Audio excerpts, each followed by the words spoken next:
been killed, and here comes the president now.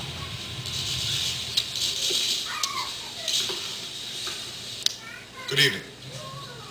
Tonight, I can report to the American people and to the world that the United States has conducted an operation that killed Osama bin Laden, the leader of Al-Qaeda, and a terrorist who's responsible for the murder of thousands of innocent men, women, and children. It was nearly 10 years ago that a bright September day was darkened by the worst attack on the American people in our history. The images of 9/11 are seared into our national memory. Hijacked planes cutting through a cloudless September sky, the Twin Towers collapsing to the ground, black smoke billowing up from the Pentagon, the wreckage of Flight 93 in Shanksville, Pennsylvania, where the actions of heroic citizens saved even more heartbreak and destruction. And yet we know that the worst images are those that were unseen to the world. The empty seat at the dinner table, children who were forced to grow up without their mother or their father, parents who would never know the feeling of their child's embrace, nearly 3,000 citizens taken from us, leaving a gaping hole in our hearts. On September 11th, 2001, in our time of grief, the American people came together. We offered our neighbors a hand, and we offered the wounded our blood.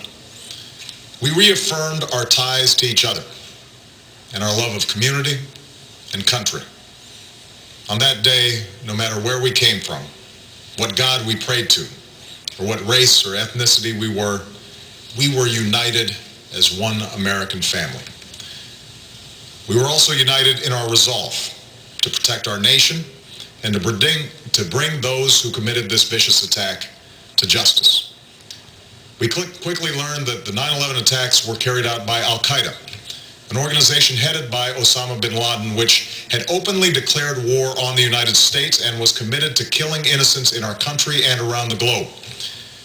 And so we went to war against Al-Qaeda to protect our citizens, our friends, and our allies.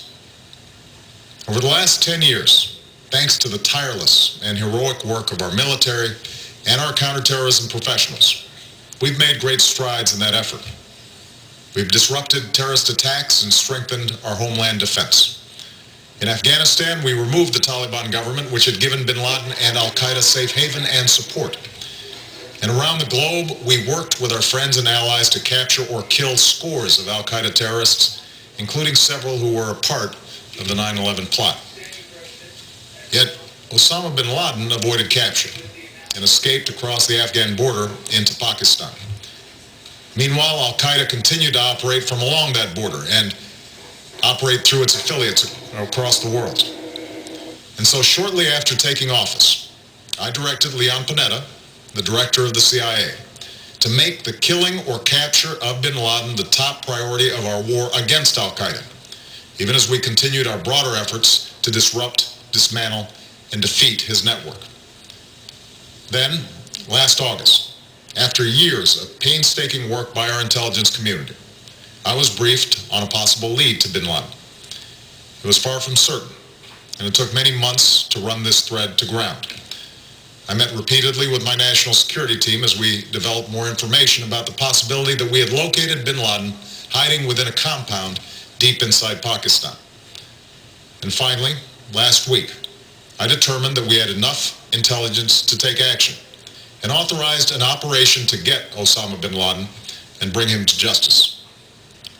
Today, at my direction, the United States launched a targeted operation against that compound in Abbottabad, Pakistan.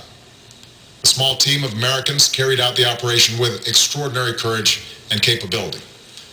No Americans were harmed. They took care to avoid civilian casualties. After a firefight, they killed Osama bin Laden and took custody of his body. For over 2 decades, bin Laden has been Al-Qaeda's leader and symbol, and has continued to plot attacks against our country and our friends and allies. The death of bin Laden marks the most significant achievement to date in our nation's effort to defeat Al-Qaeda. Yet his death does not mark the end of our effort. There's no doubt that al-Qaeda will continue to pursue attacks against us.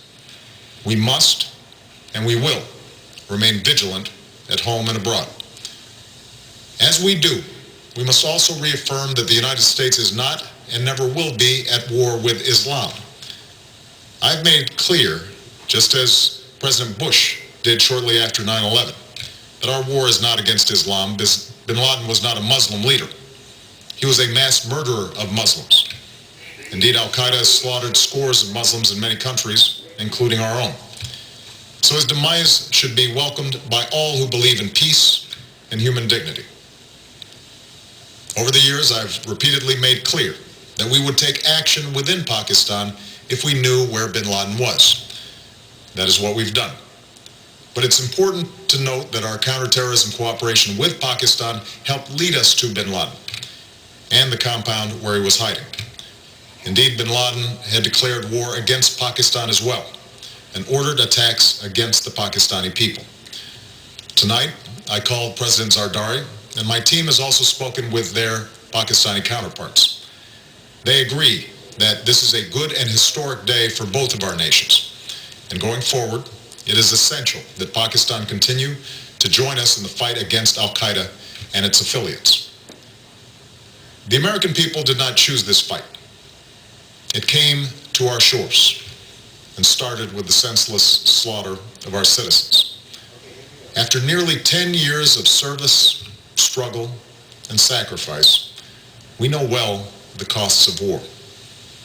These efforts weigh on me every time I, as Commander-in-Chief, have to sign a letter to a family that has lost a loved one, or look into the eyes of a service member who's been gravely wounded. So Americans understand the costs of war.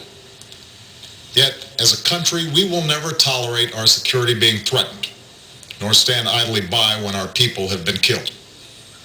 We will be relentless in defense of our citizens and our friends and allies. We will be true to the values that make us who we are. And on nights like this one, we can say to those families who have lost loved ones to al-Qaeda's terror, justice has been done. Tonight, we give thanks to the countless intelligence and counterterrorism professionals who've worked tirelessly to achieve this outcome. The American people do not see their work nor know their names, but tonight they feel the satisfaction of their work and the result of their pursuit of justice. We give thanks for the men who carried out this operation, for they exemplify the professionalism, patriotism, and unparalleled courage of those who serve our country. And they are part of a generation that has borne the heaviest share of the burden since that September day. Finally, let me say to the families who lost loved ones on 9/11 that we have never forgotten your loss, nor wavered in our commitment to see that we do whatever it takes to prevent another attack on our shores. And tonight, let us think back to the sense of unity that prevailed on 9/11. I know that it has at times frayed. Yet today's achievement is a testament to the greatness of our country and the determination of the American people. The cause of securing our country is not complete, but tonight we are once again reminded that America can do whatever we set our mind to. That is the story of our history. Whether it's the pursuit of prosperity for our people or the struggle for equality for all our citizens, our commitment to stand up for our values abroad, and our sacrifices to make the world a safer place. Let us remember that we can do these things not just because of wealth or power, but because of who we are. One nation, under God, indivisible, with liberty and justice for all. Thank you. May God bless you. And may God bless the United States of America. President Obama from the East Room of the White House saying that after 10 years of service, struggle, and sacrifice, justice has been done. Osama bin Laden has been killed. And he was also saying to all the families of those killed on 9/11 that this is proof that we have never forgotten your loss. I'm joined now by Stacey Pelosi. Her father was killed in the World Trade Center on the 98th floor.